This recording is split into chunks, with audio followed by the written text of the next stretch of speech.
நான் ஒன்றும் பெரிய மன்னர் பரம்பரையிலிருந்துலாம் வந்துடல.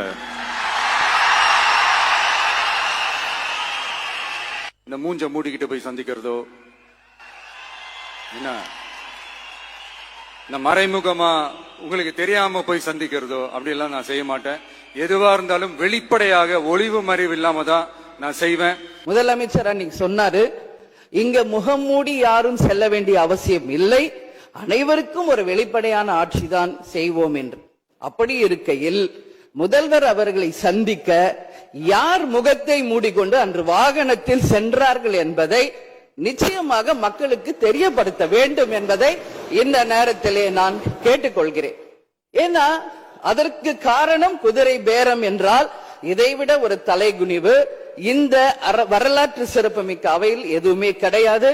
நிச்சயம் முதல்வர் அதற்கு பதில் சொல்வார் என்று நான் எதிர்பார்க்கிறேன். அதே போல அரசு குடும்பத்தில் இருந்து நான் வந்தவன் இல்லை என்று முதல்வர் சொல்லும் பொழுது வரவேற்றார்கள் அனைவரும்.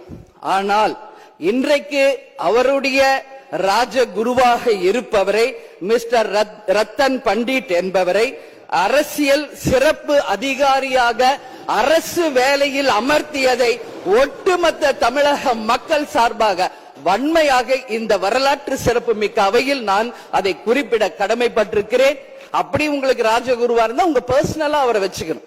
பட் அவரை அரசு உயர் பதவியில கொண்டு வந்து இளைஞர்களை நம்பி மக்கள் வாக்களிச்சிருக்காங்க.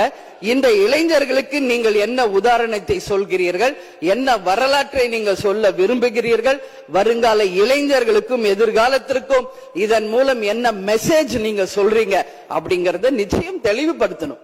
ஏன்னா இன்னைக்கு மக்கள் ஜனநாயகத்தை நம்பி இளைஞர்கள் கையில ஆட்சியை கொடுத்திருக்கிறார்கள். அப்போ வருங்காலம் இளைஞர்களும் வருங்காலத்திற்கும் இந்த அரசு ஒரு முன் உதாரணமா இருக்க வேண்டும் என்பதுதான் என்னுடைய ஒரு கோரிக்கை என்பதை இந்த நேரத்தில் நான் ஆணித்தரமாக பதிய வைக்கிறேன்.